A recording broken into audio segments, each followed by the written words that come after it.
பாலியல் வன்கொடுமை செய்த 2 இளைஞர்களை காவல்துறையினர் போக்சோ சட்டத்தின் கீழ் கைது செய்திருக்கும் நிலையில் 2 சிறுவர்களிடமும் விசாரணை நடத்தி வருகின்றனர். பெரும் அதிர்ச்சியை ஏற்படுத்தியிருக்கும் இந்த சம்பவத்தின் பின்னணி குறித்து பகீர் தகவல் வெளியாக இருக்கிறது. சமூக வலைதள ஆதிக்கம் பெருகிவிட்ட நிலையில் கைகள் இல்லாமல் கூட இருந்து விடலாம், ஆனால் கைகளில் செல்போன் இல்லாமல் இருக்க முடியாது என்ற நிலைமைதான் சிறுவர்கள், சிறுமிகள், இளைஞர்களிடையே காண முடிகிறது. குறிப்பாக இன்ஸ்டாகிராம் மூலமாக நடைபெறும் குற்றங்கள் தான் பெற்றோரை பெரும் கவலையில் ஆழ்த்தியிருக்கிறது.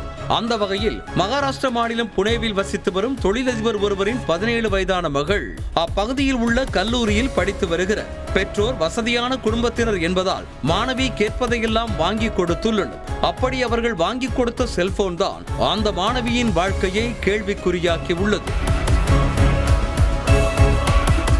Facebook, இன்ஸ்டாகிராம் உள்ளிட்ட சமூக வலைதளங்களில் எப்போதும் உலாவிய மாணவி சிலரோடு மெசேஜில் பேசி வந்திருக்கிறார். தொடர்ந்து சிறுமியோடு பேசி வந்த அவர்கள் சிறுமியை கடந்த ஏப்ரல் மாதத்தில் இருந்து தற்போது வரை வெவ்வேறு சந்தர்ப்பங்களில் வேறு வேறு இடங்களுக்கு அழைத்து சென்று தனித்தனியே பாலியல் வன்கொடுமை செய்திருக்கின்றனர். இதில் 4 பேரும் ஒருவருக்கொருவர் அறிமுகம் இல்லாதவர்கள் என கூறப்படுகிறது. மேலும் இது குறித்து வெளியே சொன்னால் கொலை செய்து விடுவதாக அவர்கள் மிரட்டியதாகவும் கூறப்படுகிறது.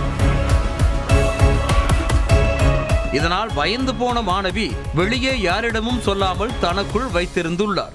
இந்த நிலையில் மாணவி படித்த கல்லூரியில் சிறுமிகளுக்கு எதிரான பாலியல் வன்கொடுமை தொடர்பான விழிப்புணர்வு நிகழ்ச்சி நடைபெற்றுள்ளது.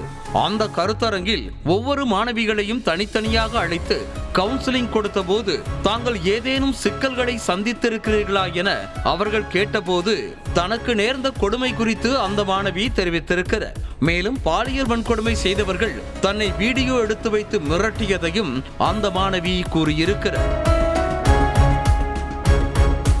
இதுகுறித்து அவர்கள் காவல் நிலையத்தில் அளித்த புகாரின் பேரில் 4 பேர் மீது வழக்கு பதிவு செய்த போலீசார் 2 இளைஞர்களை போக்சோ சட்டத்தின் கீழ் கைது செய்து சிறையில் அடைத்தனர்.